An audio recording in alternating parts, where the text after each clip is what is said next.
The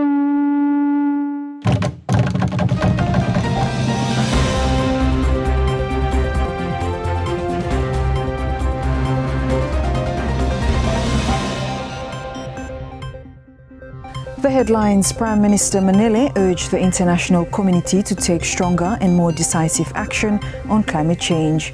The Central Island Provincial Government reports developing the agriculture sector of the province is in their top priority development plan. And a state funeral for the late Honourable Moses Garu was held at the Holy Cross Parish in Honiara. Hello, you're watching SIBC's TV News Bulletin. I'm Sharon Nanao. At the 2025 World Government Summit in Dubai, Solomon Islands Prime Minister Jeremiah Manele urged the international community to take stronger and more decisive action on climate change. Solomon Islands expects other partners to step up in addressing the impacts of climate change. Prime Minister Jeremiah Manele made the statement when contributing to a plenary session on the topic Future of Climate Change and Crisis Mitigation at the 2025 World Government Summit in Dubai, United Arab Emirates. He calls on the international community to step up by means of implementation. What it means for us, small island developing states, is that we need to step up with our collaboration and partnership. Or in other words, we expect our other partners to step up in terms of the collaboration and partnerships that we need as countries to address the impacts of climate change and sea level rise. As my colleague has said earlier, this is a phenomenon that is not of our own making, but we face the brunt of the impacts of climate change and sea level rise. So we hope that the international community can step up in terms of the means of implementation, for example, the financing and the transfer of technology that will enable countries like us to address the impacts of climate change. As I've said, while preparedness and response is critical, usually after a disaster happens, the recovery part of it is where the challenge is also, because they will be rebuilding, and that requires support. Prime Minister Manele adds that Solomon Islands is looking for collaboration in terms of climate change in areas of mitigation and adaptation. We are keen to explore collaboration in terms of climate change. I think there are two approaches, as you know, both in terms of mitigation, but also in terms of adaptation. I think for small countries like us, both adaptation and mitigation in terms of renewable energy programs and projects, for example.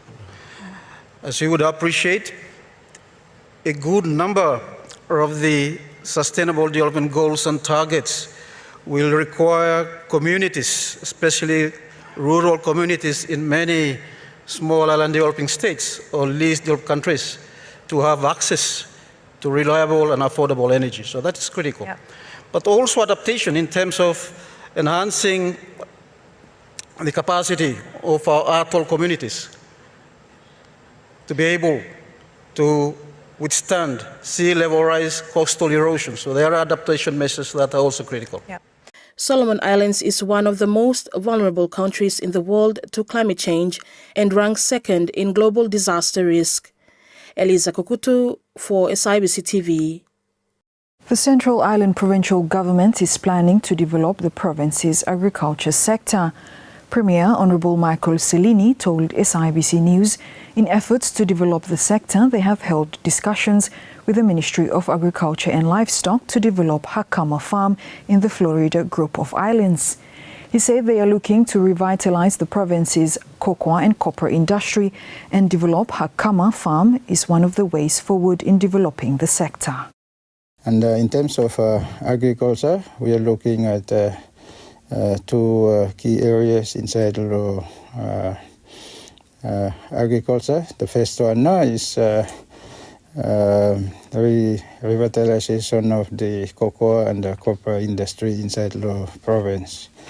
Osemu Save, Central Province, has been one of the key players inside this cocoa and copper industry inside the country, and of course not forgetting the farms.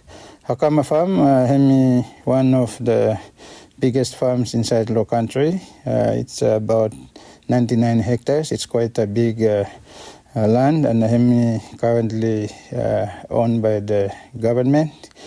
And it used to be one time Hemi full operational. Hemi producing a lot of products like livestock, poultry, especially poultry, cattle, and piggery. And also we have cocoa and vegetables on the farm. Somehow over the years, Hemi slowly go down and Hemi stop. So government Blomi Hemi thinking strong for rebuilding back farm Yama. But also it's quite a big landmass and needs a lot of investment. Honorable Tselini said the provincial government currently doesn't have the means to develop the farm. He said once developed, Hakama farm will benefit the country. At the moment, provincial government have no the capacity for revitalizing back farm, even though it has a lot of potential for develop them, and of course not only for the province but for the country as a whole. When the farm may fully utilized, I'm sure it can contribute to the economy of the country, and of course for province Blomifala. So that is why government Blomifala thinking strong for revitalizing farm.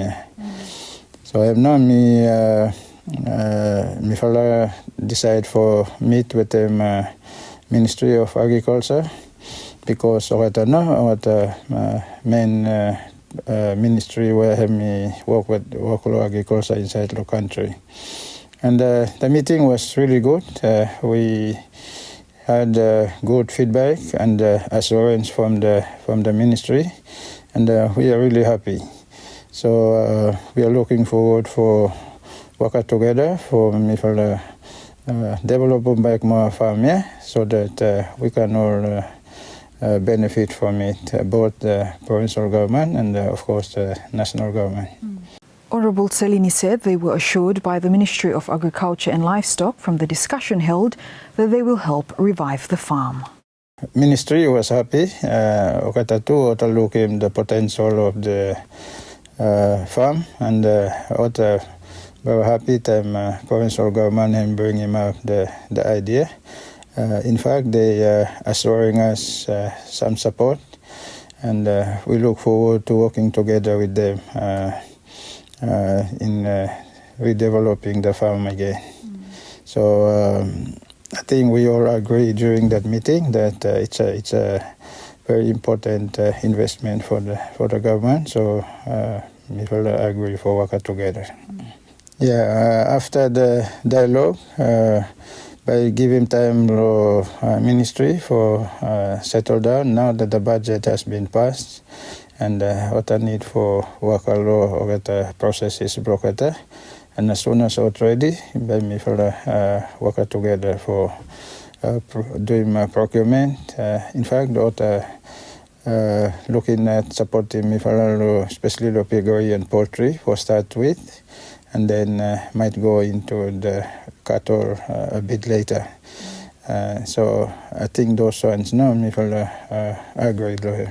SIBC News understands Hakama Farm is owned by the government. Developing the Central Island Province tourism industry is also one of the top 3 priority development areas for the province's current government. Premier Honorable Michael Tselini told SIBC News over the years, developing the tourism industry is one of the province's main development goals. He said a team from the Ministry of Culture and Tourism has visited the province last week to see potential tourism areas they can help the province with. Tourism is one of the key sectors that the current government is prioritizing. It has so much potential. Over the years, people talk about it. It has been a potential, but for now, we are pushing really hard to ensure that this potential tourism inside the province utilized so that we can see the benefit of the industry inside the province of Bloemfontein. Our people are ready, they are willing, and of course the government is pushing really hard. And a few weeks ago, the team from the Ministry of Tourism had to come down. I think there's some budget allocated for the tourism industry inside the province for tourism. And we are really happy, and we will continue to work with the ministry and of course the national government for developing these sectors. How we look him, Sharon, is that tourism, I think, is the future of Central Province. If we can develop tourism to its maximum capacity, I think we should be okay as a province economically and in terms of employment and other benefits. I hope we should get to that stage, the sooner the better. So I'm thinking the government this time. A state funeral was held on Friday at the Holy Cross Parish in Honiara to honor the late Honourable Moses Garu, former Member of Parliament for West Guadalcanal constituency. A state funeral for the late Honourable Moses Garu was held at the Holy Cross Parish in Honiara on Friday. The late Honourable Garu was the Member of Parliament for West Guadalcanal constituency. He was first elected to Parliament in 2010, where he held the West Guadalcanal seat for 2 terms before losing the 2019 elections to Anthony Veke and re-winning the seat again in the 2024 elections. Acting Prime Minister Honourable Bradley Tovusia, members of Parliament, diplomatic officials and officers of the government ministries attended the state funeral. Honourable Garu was described as a man of service to his community and country. The late Moses, as the Archbishop has said, to us he was a true leader. He's a true leader. He's a leader who has portrayed so many good characteristics and attributes during his time of leadership and lifetime, which I would like to mention some of these. First of all, he was a strong Christian person. He has good Christian principles and values. He's a very humble person. He's very humble, too humble. He's patient to all. No matter you pikinini, you all man, you sick man, you woman or you man. Once you approach him, Moses, you cannot hesitate or what by himself talk good with the man or him by himself ask him question or story with him. No. I'm patient. I love him almost everyone. He's loving and kind. He believes in collective decision making. And I believe in that. Everything, brother cannot make himself a decision.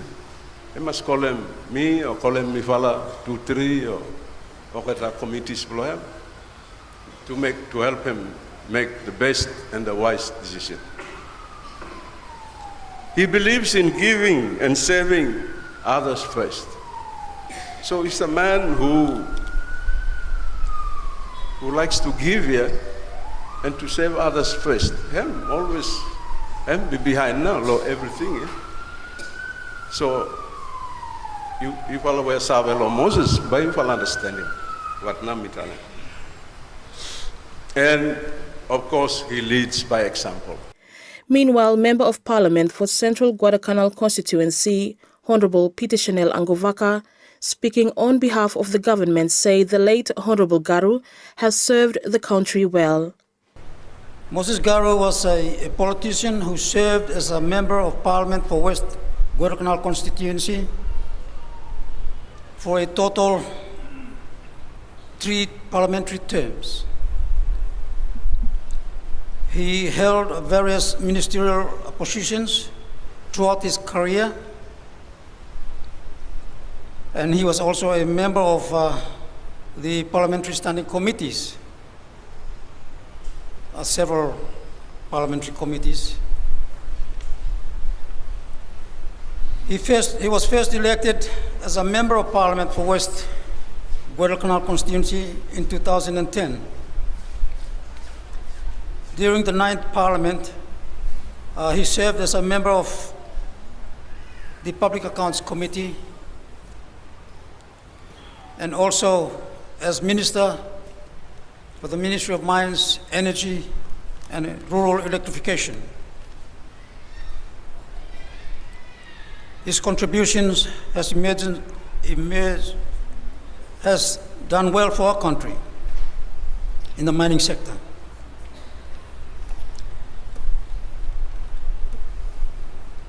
He again contested the West Guadalcanal parliamentary seat in 2014, again was re-elected to the 10th Parliament. During this time, he served as Minister for Lands, Housing and Survey, and later when we changed the government, he was appointed as member of the Parliamentary Committee for Environment and Conservation. I recall when Moses was first elected as member of parliament, I went to Kakabona to find him, particularly for him to join the government. Late Honorable Garu's body is being laid to rest in his home village in West Guadalcanal. For SIBC TV, I'm Eliza Kukutu. The UNDP has handed over $400,000 worth of items to the Ministry of Agriculture and Livestock. UNDP's resident representative handed over the items to the Minister, Honorable Derek Wasi, last week. Permanent Secretary of the Ministry of Agriculture, Dr. Samson Viulu, says the handing over was made possible through their collaboration with UNDP on the SAFE project.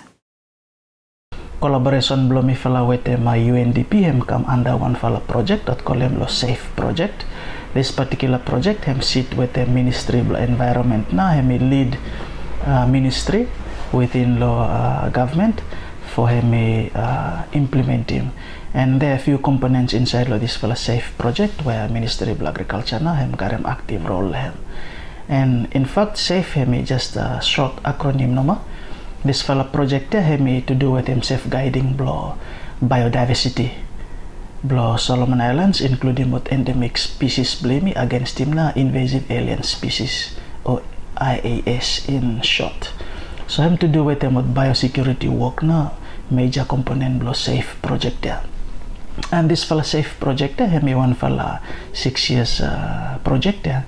Under the UNDP hemi worth US 30 million, so US $30 million, and baba him implemented lo 5 fala provinces blame, namely hemna Temotu, Malaita, Isabel, Western and Chazal provinces.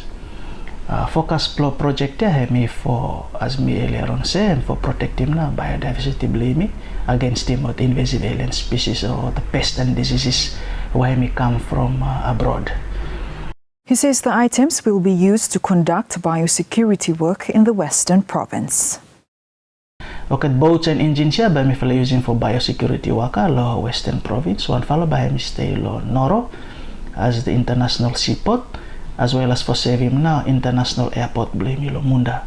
Now the boat and engine by me post him lo Western border blame with him Papua New Guinea. Lo Shortlands for one follow officer blame lo there. For assist him now kata other agencies lo government o sem police and customs law and immigration law border blame. So him na those two fala project items and equipments where he receive him law 2 days ago from UNDP SAFE project where visiting resident representative based lo Suva office na him come hand over there. Solomon Islands marked International Day of Education. Held annually on January 24th, the day is an annual International Observation Day held and is dedicated to education. In 2018, the United Nations General Assembly UNGA adopted a resolution proclaiming January 24th as International Day of Education in celebration of the role of education for bringing global peace and sustainable development. The Minister of Education and Human Resource Development and stakeholders commemorated the International Education Day 2025 at King George VI School. The theme for this year's event is Artificial Intelligence and Education Challenges and Opportunities. In his keynote address, Minister for Education Tosen Leokana says the focus of AI on learning and teaching highlights a critical development with the potential to change education globally.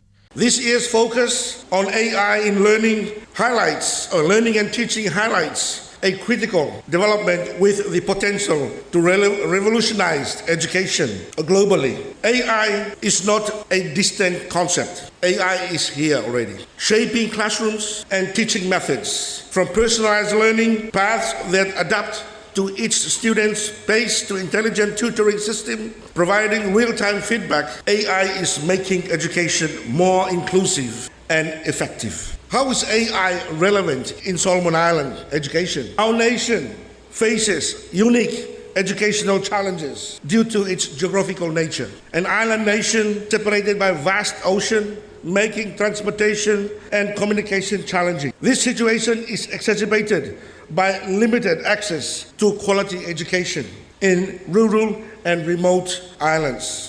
He adds the national government recognizes AI as a tool to enhance education and is committed to investing in such technologies. A shortage of trained and qualified teachers in key subjects and a lack of pressing needs to equip our future workforce with skills to compete in an AI-driven economy. While these challenges impeded our efforts to fully realize the advantage of technology, all AI opportunity must be seized. The government recognizes AI as a tool to enhance, not to replace, education, and is committed in investing in such technologies to expand access. For example, AI-powered virtual learning platforms that can bridge the gap between urban and rural education. AI educational chatbots and tutors can provide 24/7 students support, similar to what happened in India's AI-driven Diksha platform, which delivers online education in people in rural and remote parts of their country. Yan Kaukui, SIBC TV. Now the public is reminded not to engage in gambling activities as it is illegal. Assistant Commissioner, National Capital and Crime Prevention, Mr. Simpson Pogeava, told local media that despite the challenges faced in addressing the issue, they will continue their work in dealing with illegal gambling activities. So, gambling, lo public, police mi wala try best blumi fala. But people use lame excuses to continue using that normal generating, selling for school fees and others. They're living basic, for supporting more staff block at the same. So you will see police by attending go destroy them along with our HEC for our team now. Other come back. Once police go out, other go back and set up again. So last week me felt just doing no more certain places lo yet our public no even like for helping me now for me start good and comply with them now with rules or regulations or within our city, or still continue for us. But I'm not stopping me for continue. So we just want to continue to reassure our public that despite of what, Mayoral Police will continue to come and deal with this issue. But my call for them no more is refrain from it. Stop now, look at the alternative, things for doing, which is lawful. Call a market, you miss a space no more for doing more things rather than doing now what illegal activities, even Ludo or whatever activities pass any kind of story kakamate. 2 months inside long community believe me now. HEC have tried their very best and even police too. Mr. Pogeava also discouraged police officers not to take part in the gambling activities as they will face serious consequences once they are caught or reported. The information about police involved, me need him in the public to come forward with names of police officers and whatever wrong to must none, we must discourage them or the police officers for involved with that.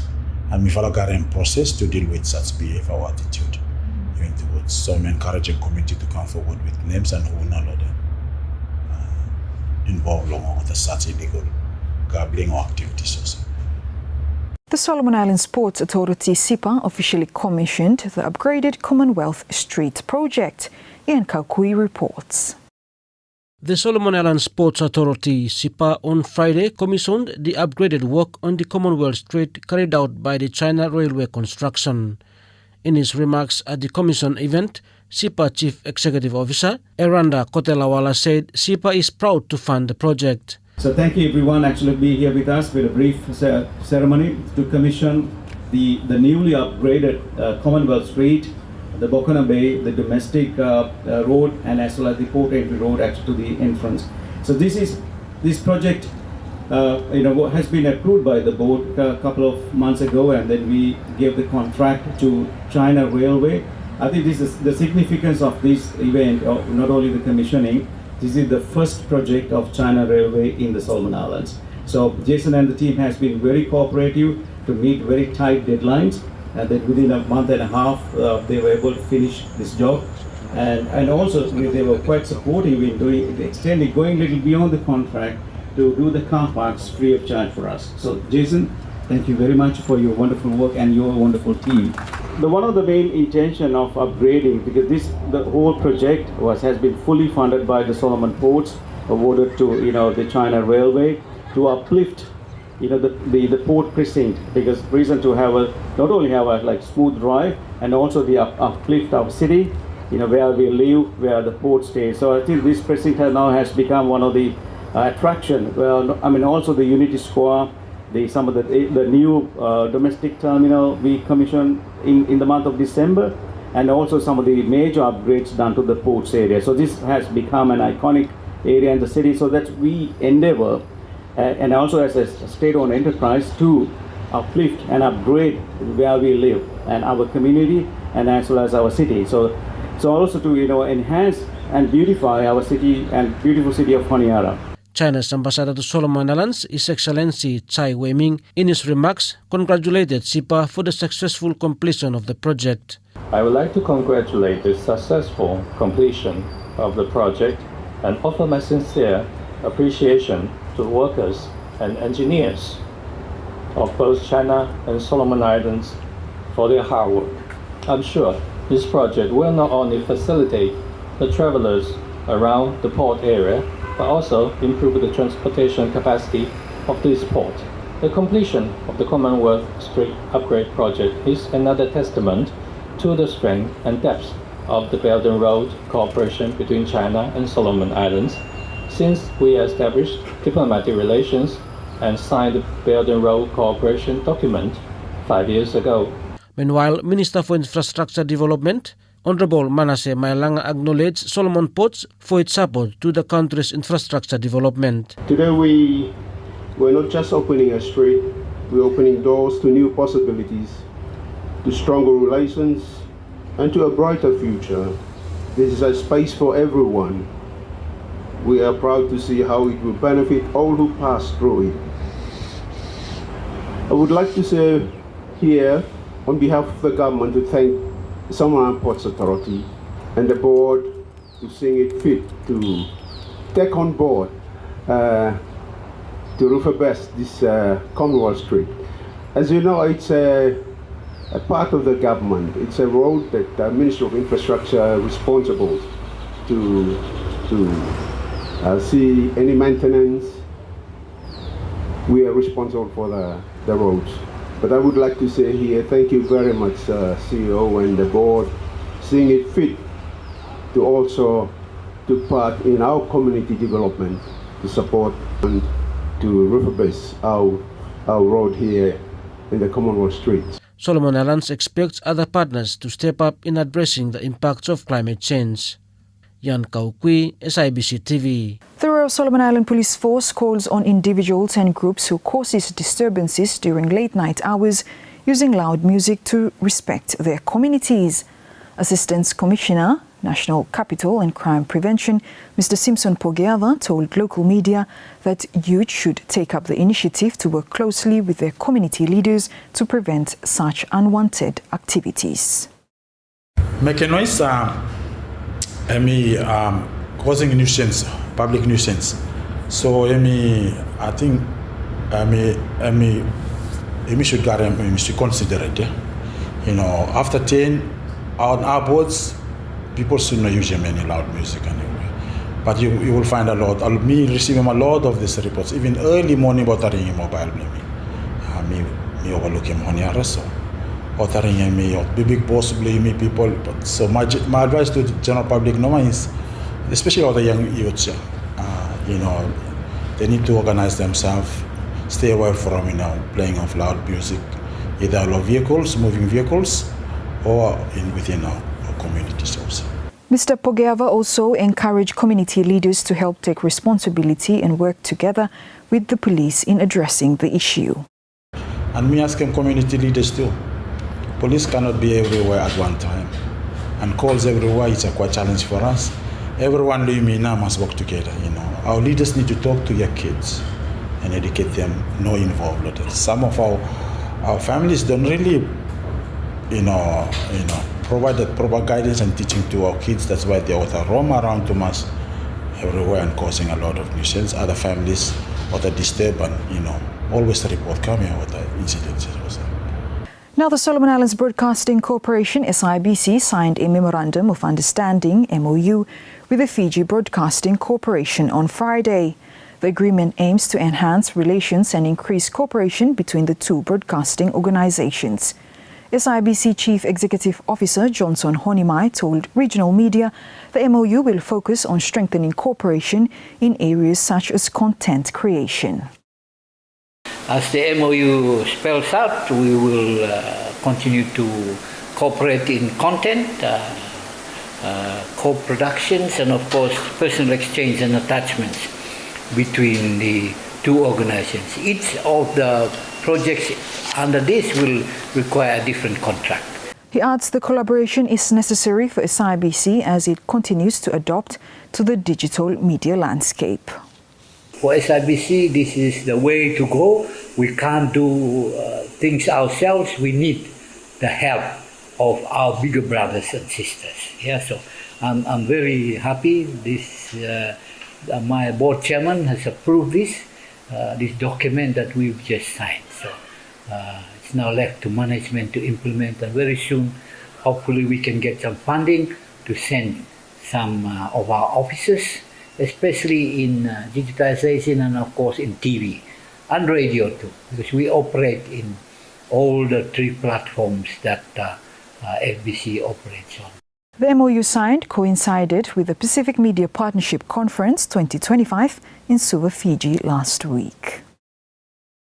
And that's news. Follow us on sibconline.com.sb and our SIBC News Facebook page for more of our latest stories. Thanks for watching.